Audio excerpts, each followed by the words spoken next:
Alright, man, this is episode number 57 of the Cozy Corner of Cinema. This is being recorded on Friday, April 28th, 2023, and my gosh, man, it is a wee bit chilly out. The elements are getting to me, man. I don't know if you can hear my voice or not, but I got something of a cold coming on, and I tell you, it's been getting to me. I've been working on this project for a little while. I've been writing, and a couple days ago, I was just like, I just hit that point, and I was just like, man, this is going so well. I'm gonna get on it when I get home from work. I'm gonna do this. I'm gonna do that. And man, I just sat there in front of the computer, and by God, man, the cold was getting to me, and I could not even focus, man. It just messes all about with you. Even yesterday. I was recording the May 2023 Blu-ray episode, and I had to pause about halfway through, and I'm just sitting there going like, man, this recording is not going well, man. I am not explaining these films in the best way or at least in the way that I think I'd be most optimized to. So I ended up just deleting the file. I have to go back and redo it. So I do apologize if I sound a little nasally. Not much I can really do about that, but it will pass, and we'll all be good again. And by we, I mean I. So for the first thing I want to talk about today is I finally went ahead and watched the last film in the Morris Engel Ruth Orkin box set. I shouldn't even say box set. It's more just a Blu-ray with multiple films in it. And I've talked about these films a couple of times now.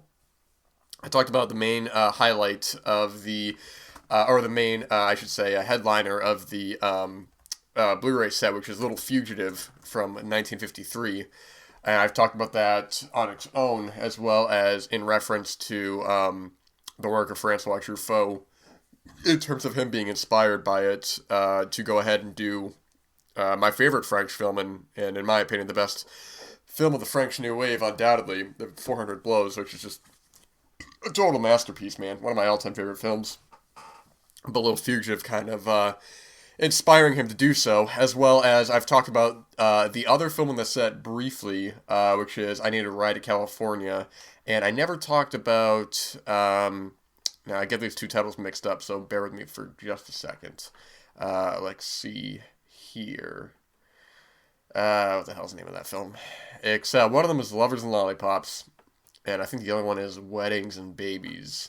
And I finally watched Lovers and Lollipops yesterday, and all four of the films, man. I mean, for one, they're fairly short, so there ain't no you don't gotta carve out a whole lot of time. I think the longest one might be like, I don't know, 83 minutes, if that.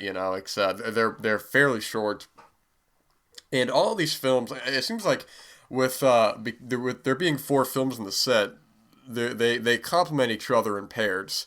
I think Little Fugitive complements itself or complements Lovers and Lollipops, whereas Marriage and Babies complements I Need a Ride to California, whereas Little Fugitive and Lovers and Lollipops are both primarily following one of the kids. You see a lot of the camera work that I mentioned before. That's at a kid height level, and the interaction with adults is sparse. And at least that is in Little Fugitive. In Lovers and Lollipops, we have this young girl who's running around and we get what all these films really do is they have these great sequences of New York at that time. So they go to, Little Fugitive, he's running away to Coney Island. In Lovers and Lollipops, you get these great shots of the streets, of the roller coasters that's in the background. I think she was at Coney Island again. My geography of New York is not the best. But with that said, man, I don't think. I really don't know if this Blu-ray is still in print or not. I went ahead and looked up Little Fugitive Blu-ray, and I was getting a different release of it. And I don't know if that includes all of the films. And I'm on, actually, because this was originally released by Kino, and I'm on their site right now. So let me actually take a look, see if it's still available here. All right, it looks like it actually is, because they did two releases of this, much in the same way of the what the hell's his name? Oh, geez, Louise. Milos. Oh, geez, this cold is getting me, man. I'm blanking on these names this morning, man. But much in the same way, recently, the filmmakers I've been blanking on. What the hell's his name? I want to look this up here because Here we go. Miklos, if I said that correctly. They released a collection of about 4 or 5 of his films, as well as an individual Blu-ray of the red and the white, and I think the roundup was on that Blu-ray as well. But that collection also comes with the Confrontation, Winter Wind, Red Psalm, and Electra My Love. And I've only seen Red Psalm and Electra My Love, and they were very interesting films, man. I think that's a whole other conversation, but in comparison to that, it looks like you can get the collection of Morris Engel and Ruth Orkin films, as well as I believe there's short films on there as well. I haven't even looked at the features yet. I've been slowly going through this set. It's just a matter of, when I get to it is when I get to it. And because I watched Little Futures a little while ago, but I keep this in mind, keep this on your radar. I grabbed this during a Kino sale. Right now, the full price for it is $30. It wasn't in the last Kino sale, it just happened. So I would keep an eye out on the next sale, because these films I think are really terrific. Independent films from a certain time period. It really gives you a better insight into the geography of that time. And like I've said before, when they're going out in the street and just filming without a permit, or just filming, people who are less receptive to the camera than they are now, to a camera, I should say, you're getting a more kind of true vibe of that place and time, more so than a production at that point. It would close off the street or do this or that. I always love when I see in films when they're passing by the marquees and you just see posters on the walls and stuff, like films, like Night Shift or something like that. I bring up Night Shift because it was funny. An acquaintance of mine, let me borrow the name I always blank on. I think it's Deep Inside Annie Sprinkle, or Inside Annie Sprinkle, one of these. Anyways, I watched that film, and then I'm watching Night Shift with Ron Howard and Henry Winkler and Michael Keaton. Also Michael Caine. And there's a point where they pass by a cinema next to the background, so it's funny. I love seeing all that stuff, man. There was a time I thought about kind of putting up like a website or something like that was all about marquees, and that was all just like screenshots from films that had marquees and stuff. I love all that stuff, man. I love when characters go to the cinema in films. I love, like, in Taxi Driver when he goes to the adult cinema, all that stuff.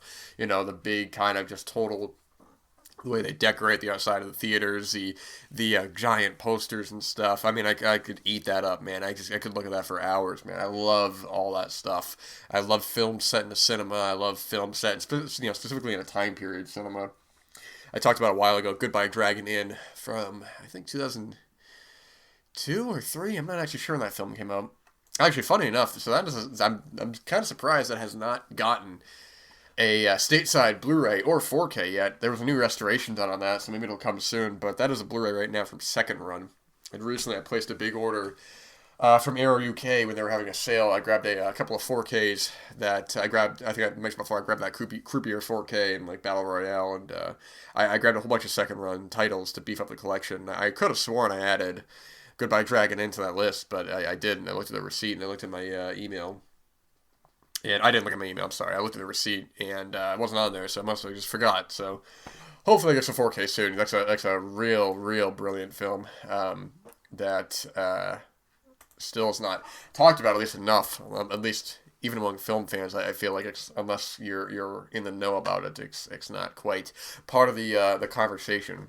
But anyways, with that said, let me just blow my nose here. We'll talk about the actual first film today, and that's... Good Lord, man. Does that make for good radio, hearing a guy blow his nose on the microphone? Jeez Louise. I got a sip of this beverage. My God, man. Alright. From what I saw last week. From 2001, from filmmaker Takashi Miike. And that is The Happiness of the Katakuris. A film that I had always known about. I'd always wanted to see. I've heard the comparisons. People say this is The Sound of Music meets Dawn of the Dead, and it says it on the poster. And that comparison doesn't really make a whole lot of sense. It's a musical, and there's a sequence with zombies. That's about it, though. I guess The Sound of Music being the family aspect, the family kind of singing together, but the Dawn of the Dead aspect is it's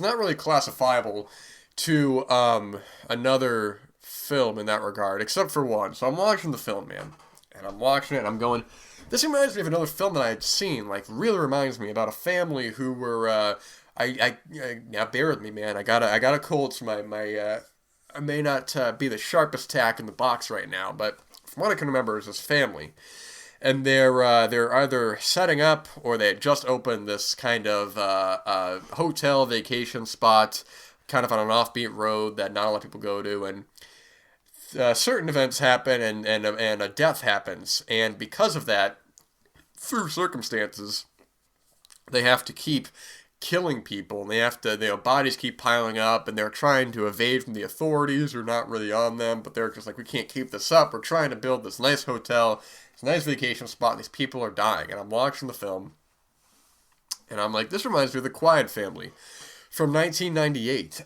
which was a Japanese film, I believe. I watched that for the 1998 episode I did quite some time ago. And I go online and I look up, and I see on IMDb I go look at the trivia afterwards, and the first thing I see, the very first thing, is that it says the plot of the film is loosely based on the Korean film, I apologize, Korean, not Japanese, The Quiet Family, which was not a musical. So I'm glad it wasn't just me, at least it acknowledges that. I mean, it's not exactly the most specific of plots, but because that film does it, I remember differently in terms of how the deaths happen, or I'm sorry, in terms of the circumstances of the deaths. But you watch this film, and I knew this kind of had a reputation of being this really wild film. Takashi Miike I think, is one of just the great Japanese filmmakers of our times. The variety of work that he does is so fascinating. I think he's most known for his extreme films, but the amount of work that he's done, the amount of really just interesting, cool films that he's done is something to marvel at. I mean, in 2001 alone, let's see here. I'm going to do feature films. He had 1, 2, 3, 4, 5, 6, 7. Yep, that's right. 7 features and a short film. And in that year, he did Family, Visitor Q, Ichi the Killer, Agitator, The Happiness of the Katakuris, Kumamoto Monogatari. It looks like this film might be connected to that film, like a bonus feature or something like that. As well as Family 2. Very interesting. And anyways, with that said, this is a very interesting film, because when I'm first watching this film, I knew it had this reputation. It starts out in this really strange sequence. This woman is eating the soup or something like that, and this creature comes out, and I'm like, what is going on? I mean, this ancient stop motion creature, and it has this whole opening sequence, and I'm watching. I'm going, all right, man, what's gonna this ain't gonna be a run of the mill film. And then you're watching the film, you're enjoying it if you are, and I will also say the location of this film, I think the geography on this is really something cool as well. It's this hotel kind of house. It's actually built, man. They're trying to get people in, because there's this road that's not going on their main road, so they're not getting a whole lot of attention, they're not getting a whole lot of traffic, but they get an occasional customer or two, and we see this family who get themselves in a situation where there's a murder, there's a death, and they're like, what the hell is going on, man? Did any of you guys do it? No, we didn't do it. All right. So then other people start showing up, and these bodies start piling up. And then if that's not crazy enough, you're watching the film, and then out of nowhere, they start singing and dancing, man. And you're like, what am I watching, man? I'm like, you're watching this film, you're like, all right, this is something that is completely wild, and I'm completely invested in it. They start singing and dancing, they're reacting very theatrically, man. They see this body, and they have these characters flailing their arms around and singing these passionate songs, and you're just like, what is going on, man?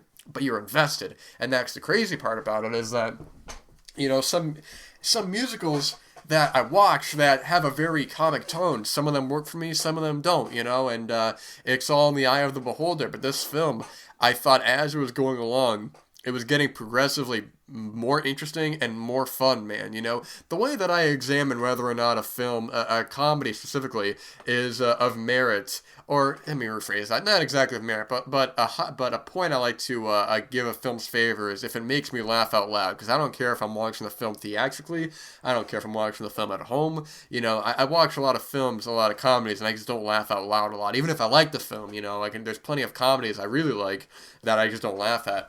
There's a couple points in this film, man, where these actors are really going for it, and they're doing these really fun, interesting movements and songs, and the plot progression. I mean, my favorite subplot of this film is we have a flashback, which I mean the plot is just it does whatever it wants to, man. It's all over the place, and I don't mean that as a negative.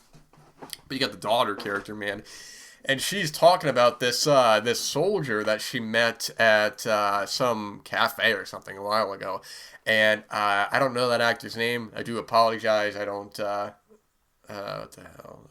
Yeah, I apologize, man. I don't know. I wasn't really familiar with any of the actors in this, except for the grandpa. I looked up, was played by Tamba, I'm sorry, who worked with Kurosawa, and I was like, what? That's crazy, man. That's cool. He was in like Harakiri and films like that. I'm not the most knowledgeable when it comes to Kurosawa's films, but I knew that was something that he had been in, as well as the main actor Kenji Sawada had been in a handful of films. I don't think I've seen any of his films, man. I'm not as knowledgeable as with some of these actors, and even Takashi Miike, man. I've seen some of his films, but I'm not as knowledgeable. But anyways, man, it's a wild time. You're watching the film, it's going off on these tangents, on these side stories, and they have this guy who's the love interest to this girl, and he's talking about how he's part of the British special forces or the British Army. He talks about how he used to hang out with Princess Diana, and it's just so silly and so fun. And then you're watching the film, man. And the way I thought that character was the best, man. I thought he was so enjoyable. And the way he comes back into it, he's seducing the daughter, but there's problems with the family. They're protective. They don't really know what's going on. They're like, who is this outsider? And then when you get to the conclusion of the film, I mean, in the conclusion alone, at least in the span of about 10 minutes, I had about 3 or 4 hard laughs, man, because when everything comes crashing down and things start, not going the way they want. I mean, when they talk about turning themselves in, I got a hard laugh at that whole sequence right there, man. It was fantastic. And the funny thing is that maybe to possibly to the film's detriment, I'd have to watch it again. The second half, I think, is much stronger than the first half. The first half is... It's a lot of setup, and I don't think you really needed this much setup for a film like this, in terms of that. It's very light. It's a very comic film, but it has, interestingly enough, as you would expect from a Miike film, it has these dark undertones at times. You have a large man who is... he rents a room with a very young child, and man, it's something else, man. I won't give away that sequence, but you're watching the film and you're like, oh my gosh, man, they're really doing it. No pun intended. Good God, man, I'm getting a sip of this beverage. But overall, man. Well, anyways, what I've seen before, I apologize. My brain's all over the place today. I'm talking like a crazy person, man. But when it comes to the third act, I watched the film earlier that day. I should also know I saw this theatrically. I saw a film earlier that day that I really didn't. I mean, I don't want to dog on films, man. I really don't like to dog on films. I'd rather use this time to recommend, films, talk about films I like. But I saw a film that day I really didn't like. I just thought it was just really just a really poorly done film, and it didn't help that it just kept going on, man. There's a point where the film should have ended like a couple of times. They just kept going. I'm like, man, I need to get out of this theater, man. This is terrible. And I'm watching this film, and it does the same thing where it keeps going on, but I'm enjoying it so much that I actually enjoyed it. I didn't even mind it, because it's sort of like, what the hell is going to happen next? It's just, you can't even predict what's going to happen next. And it has these great stop motion moments that come back into the film later, and ends in this big musical number. And man, I tell you, I think this is a film that's gonna grow on me if I watch it again. I believe this has a Blu-ray from Arrow in the UK. I don't know if this was... I don't think this was a new restoration or anything like that. I think this was just a theatrical showing. But I thought this was just a really enjoyable, terrific film that I've enjoyed more thinking about since. And the audience, I should say, the audience were loving this film, man. I mean, not all the jokes really worked for me, but the audience were just having a lot of fun, man. They're really getting into it. And, when I talk about the theatrical experience, I talk about experiences like this, man. It's like, yeah, man, we've all had experiences. You go to the cinema, and maybe you got a guy talking, or you got a guy playing on his telephone or something like that, and you're just like, man, and I've talked about before what I call, I treat every theatrical experience what I call the 42nd Street experience, where you talk, you hear stories back in the day on 42nd Street, and people in the audience are going crazy, going wild, and stuff like that. And I actually just read Cinema Speculation. Tarantino talks about audience participation, and I've gotten when I was younger, I would get very annoyed when I heard anything in the cinema, regardless what kind of film it was. I was very like, just there for the film. And, I'm able to drown that out now through the 42nd Street experience. You just imagine every film you go to see theatrically, you're seeing it on 42nd Street, and if people are going to get rowdy, and you got to channel that out, man. You got to be invested into the film that you're watching, that you can channel out any noise around you, man. And, maybe you can do it, maybe you can't. I don't know. I'm only speaking for myself, and I'm only going to speak for myself. But the audience for this film, man, they were really going at oh, I'm gonna sneeze. Hold on. There were. Oh no, not sneezing. All right. You ever get that feeling when you sneeze and you just feel your eyes start to water? Holy macaroni, man! You guys can see me right now. Holy moly! But the audience, man, we're totally getting into it, and it's the best kind of theatrical experience. Like when I talk about when I talked about before when I saw that really really fun film, Thrilling Bloody Sword. And you want to watch these films with the crowd, man. You'll enjoy it at home. Don't get me wrong, man. And obviously, if I'm watching, Schindler's List, man, and the audience are cheering and having fun, I'd be a little concerned, man. I mean, what is that? They're making out during Schindler's List, But a film like this, you want to see with the crowd, man. I should also say, with Takashi Miike, I've only seen. I mean, he has so many films, man. He has, how many director credits he has here? He has 112, and that's including TV series, shorts like that. And it looks like in recent years, what I'm seeing here, man, is that it seems like he's just been more gun for hire with a lot of stuff. He's done, what is this? Police, Ex-Heroine, Love Katrina, which is a TV show. What is this? Police, Ex-Heroine, Love Katrina, Challenge from a Phantom Thief, Flex Arrest with Love and a Pat. Okay, I don't really know what this is. Movie version of the series Police Ex-Heroine, Love Katrina. It looks like a girl movie. Okay, that's cool. Hey, but then, in 2019, he did that film First Love, which I actually thought was pretty good. If that's what I'm thinking of. I'll make sure I got that film right on there. Is this the film? Yeah, this is the one. Yeah, First Love. Really like this film. And then I think the film I saw before that was Over Your Dead Body from 2014, which I wasn't really crazy about, but I've seen some acquaintances who actually said they've enjoyed that film quite a bit. And I have a Blu-ray of Lesson of the Evil. I think it was some UK Blu-ray. But, he's done, terrific films, man. I mean, he's known for his extreme stuff of, Audition and Ichi the Killer and stuff. And Ichi the Killer, I think, is my favorite of his work. I think that the last time I saw that film, it really blew me away, man. But he's done a ton of other stuff, man. You can look at his IMDb right there. And, he did, Visitor Q and stuff, like I mentioned before. And he did One Missed Call. The remake of Graveyard of Honor, which I got that Arrow set, man. I've seen the original Graveyard of Honor, but it's been so long, I might need to rewatch it. I haven't seen the remake of that. But either way, with that said, it's just it's interesting when a director gets this kind of reputation of being which maybe not so much anymore, but maybe it's because that Audition, Ichi, and Visitor Q came out so close to each other, and all three of them are known for their kind of extreme elements that might surprise people. It's sort of like you ain't gonna be watching the trailer for what the hell is this here, Ninja Kids from 2011. And have the, from the director of, Ichi the Killer. He also did a great film in 2010, 13 Samurai, which is a real cool film, man. There's some real, 13 Assassins. A really cool film, man. Magnet's got a Blu-ray out of that. There's a great sequence. The whole last half of that film is just a big action sequence. They're just storming these castles. It's such a cool film, man. So it seems like he's a gun for hire, but he's got his craft. That I didn't see Blade of the Immortal, man. I knew about that as based on the manga series by Hiroyuki Samura. I'm not familiar with that, but I thought I saw somebody post that. Didn't he do that? It was him or somebody did those Attack on Titan films, which I'm not. I know it's the anime. I don't know, maybe it's a manga too. I don't know. Or maybe someone else did that. Maybe he didn't do that. I don't know. This is pretty much just divulged into me looking at his IMDb and looking at what films I've seen and what I haven't seen, man. Jeez Louise, yeah. Alright, anyways, I'm gonna move on from that. But anyways, Happiness to Katakuris, real cool film. Give it a watch. Let's see, I got a little bit of time left, so I ain't gonna be wasting too much of your own time. Let me get my list here to talk about briefly. You know what?